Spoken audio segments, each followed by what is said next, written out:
Hi everybody, I'm Gypsy. This is the first time I think I've actually put my face on camera.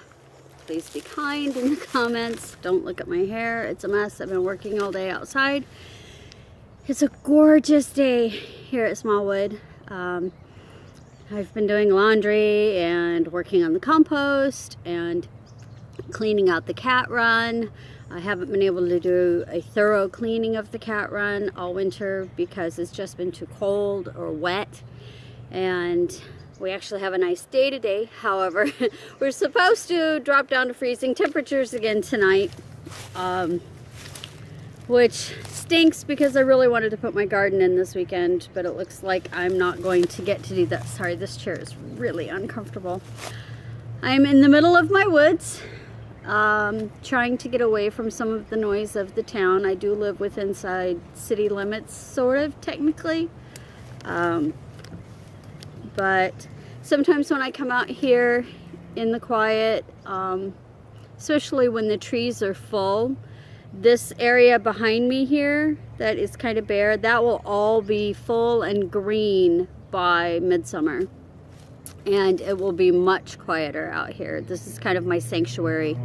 I call this place Lilith. It's a woman's space. Nothing against guys, but this little area is just for me and my gal pals. And I promised you all a video where I would answer your questions. I only have a few questions, which is all right. But I'm going to answer the ones that I got because I promised you that I would. The first question is, and I'm not going to say who asked the questions because I didn't have time to ask permission from them. I know if you post on public social media, you know, you're giving up your anonymity, but I still don't like to mention people unless they tell me it's okay. So, and a lot of the questions got asked repeatedly by different people. So rather than say, oh, well, John and Joe and Jim and Julie asked me this, I'll just say, here's my questions. I hope you understand, and I'll do my best to answer them.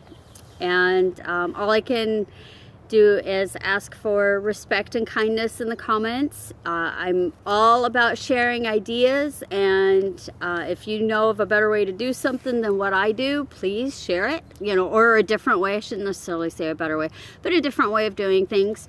Everybody's experience is different. Everybody's landscape is different. And so we can all learn from each other. That's the way I look at it. When did I realize Smallwood? This question actually kind of stumped me because I'm not sure what the person means by realize.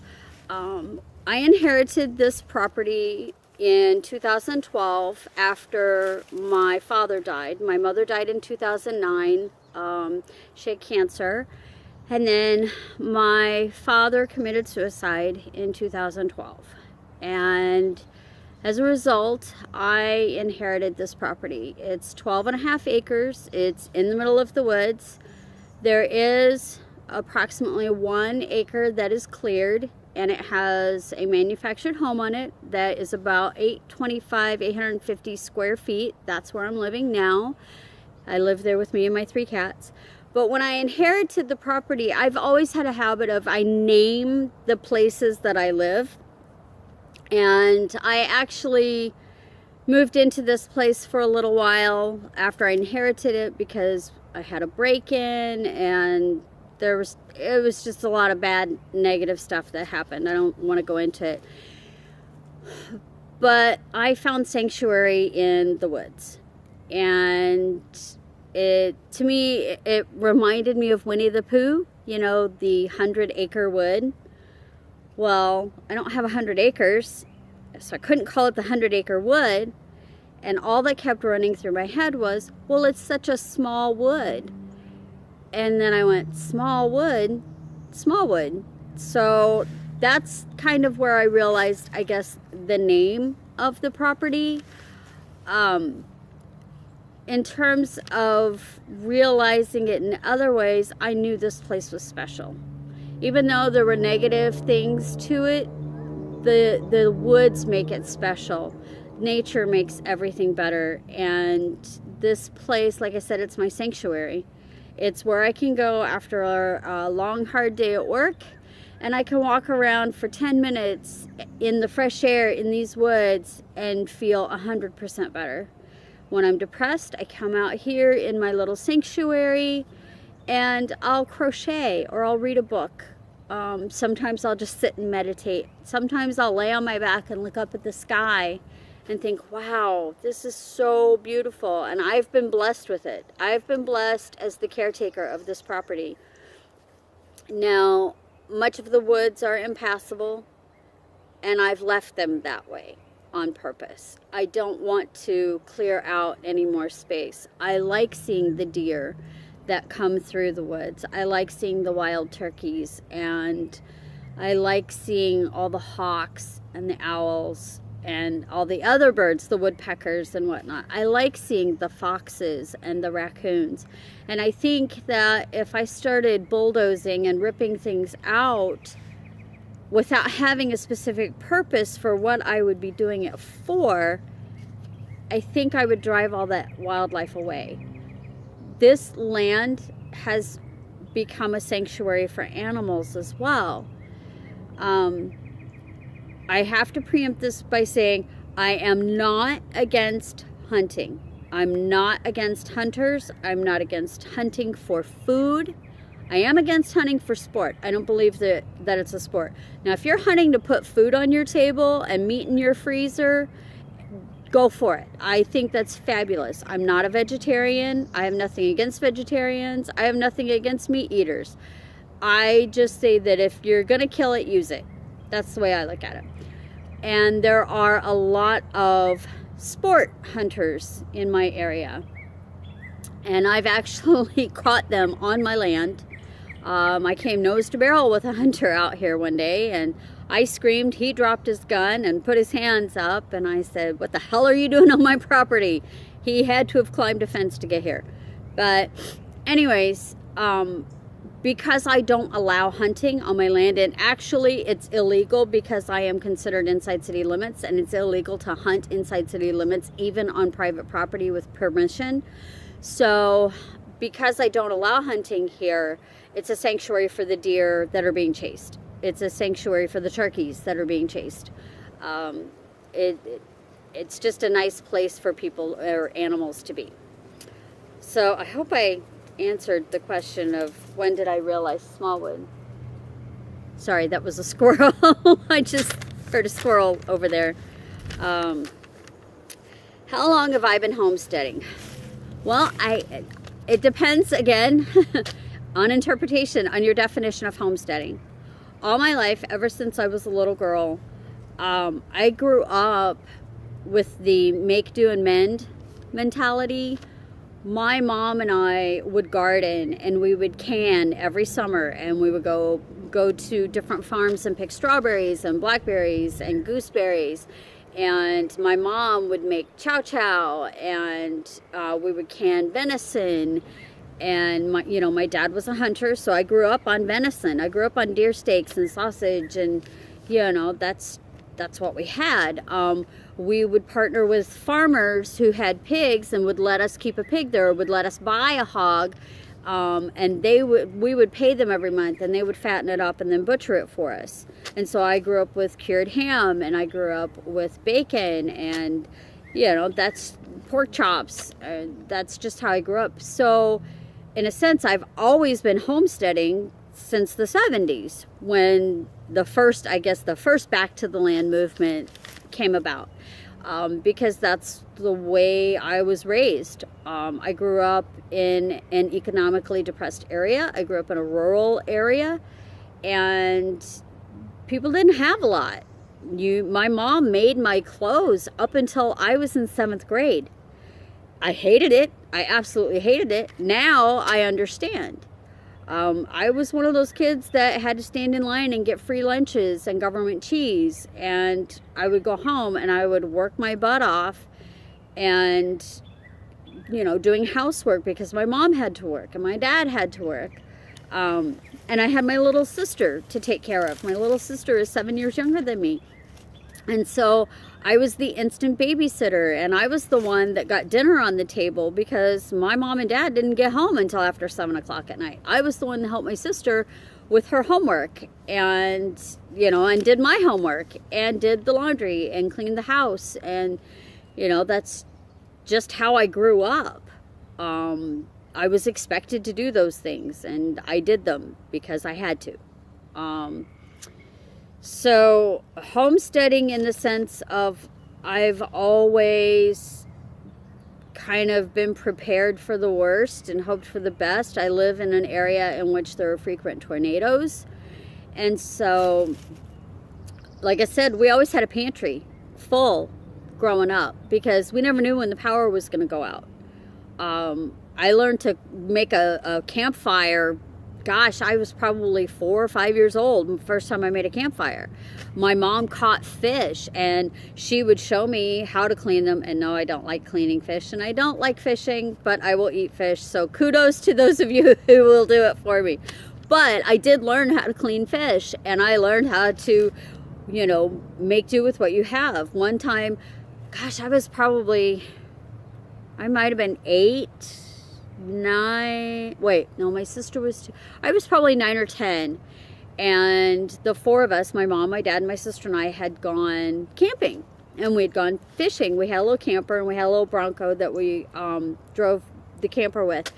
And when we got stuck in the mud because up come a rainstorm, and it rained for 4 days straight. Well, Mom had only brought enough provisions for the weekend.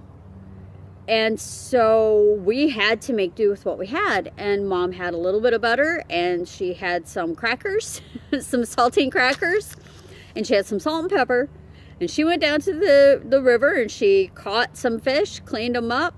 She salt and peppered them, and then fried them up with cracker crumbs over the campfire with butter. And oh my God, they were so good. I still remember the taste of that, those bluegill in my mouth. I mean, it was so tasty. But it's what we had. And so I learned from my mom how to do things like that. I come from a line of strong women. All the women in my family. I mean, my great-grandmother grew up during the Depression, and so she was one of those that saved every bit of string and every little rubber band and every little piece of plastic, and, you know, every paper bag, and everything had a purpose, and its purpose was to be reused as many times as you could reuse it. She would wash styrofoam trays and save the styrofoam trays.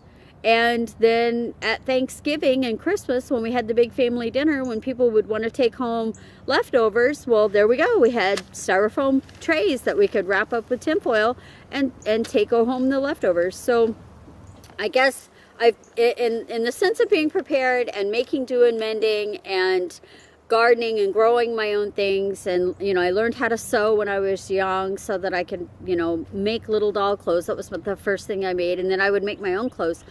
I've been doing it all my life. So yeah. Am I off-grid? The simple answer is no. I have plans to go about 90% off-grid. Unfortunately, I can't afford to have a well dug on my property. I do not have a well, so I will be still tied to the municipal water supply. However, yay, I just bought a wood burning cook stove.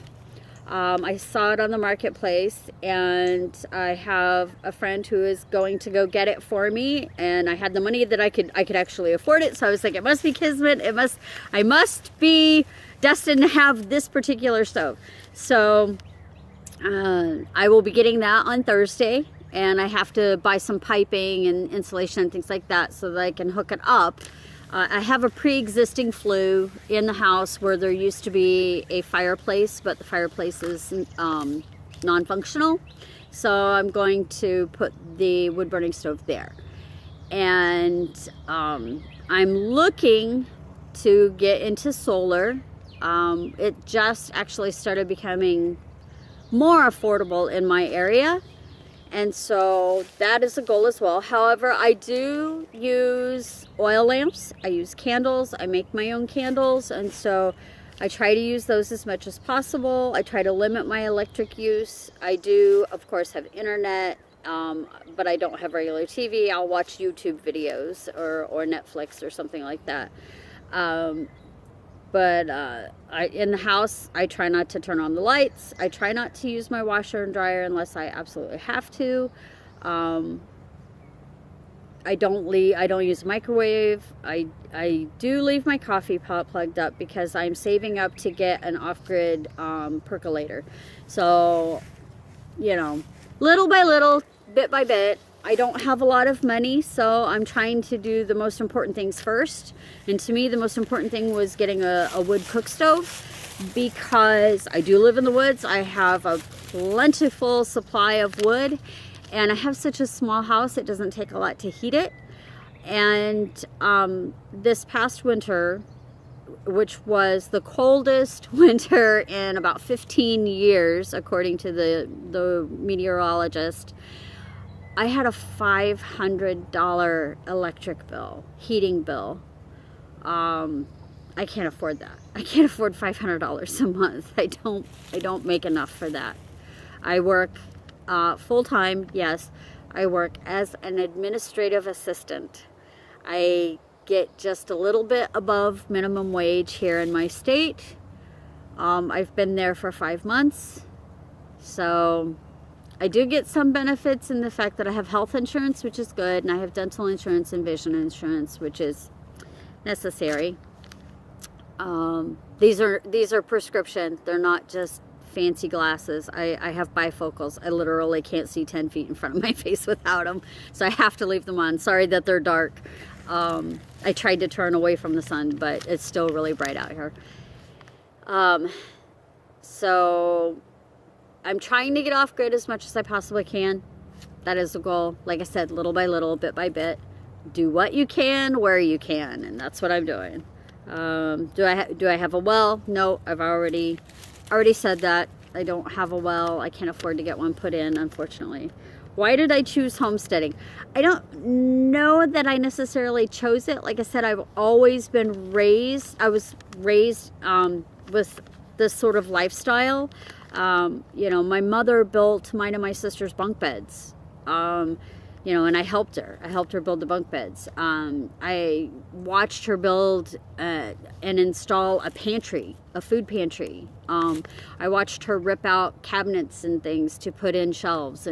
And you know, I've always grown up with canning and making jelly, and you know, and just growing your own food and foraging, which I'm sorry, I keep looking down here because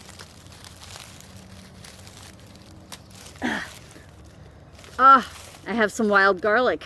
I just literally found this wild garlic growing right next to this tree in front of me. I love these. I take my wild garlic and sometimes I'll braid it and let it dry, and then I grind it up into a powder and I will use it in soups and whatnot. Sometimes I'll dehydrate it and chop it and use it, you know, like chives over on potatoes and things like that. I love the smell of it though. Oh my gosh, it smells so good. Anyway, so I've grown up foraging and things like that. My dad, my grandpa used to make dandelion wine. I mean, so that's just the way I've always lived. So I guess I didn't choose homesteading. Homesteading chose me. Homesteading chose me. Sorry, my tongue is getting tied. Do I work off the homestead? Yes, I answered that. Like I said, I'm a human resources administrative assistant for a silk screening company that is literally a 10-minute walk down my road. I know because I timed it from my front door to the front door of work. So when the weather's nice, I don't even drive my car. I just walk, which is really handy. It's very handy to have work that close. Do I have livestock? No, I don't have livestock. I am thinking, pondering, investigating, researching, getting some ducks because I do eat eggs, and I'm afraid of chickens. Don't laugh, but I'm really scared to death of chickens. The pointy beaks just I don't know what it is. Maybe it's because I saw the movie The Birds when I was, you know, too young to see it. I don't know. But chickens and roosters scare the bejesus out of me. So I'm thinking ducks. I'm thinking I might get a couple of ducks because I have a barn. I have a pole barn. So I have space and I have the acre that's cleared, you know, so if I made a fenced area that was covered, that would keep them away, or keep the foxes and the raccoons away from them, and the hawks and things like that. So I'm looking into it. I don't foresee me getting anything larger than a goat. I've also thought about goats, only because I like cheese. I don't care for goat milk, I'll be honest. I don't, but I do like goat cheese. Yeah. Okay, it looks like I'm gonna have to cut this off. My phone is about to shut off on me. I guess I have a limit of how much I can record at a time. So there will be a part 2 to this. So namaste, have a great day, and I'll see you on the flip side.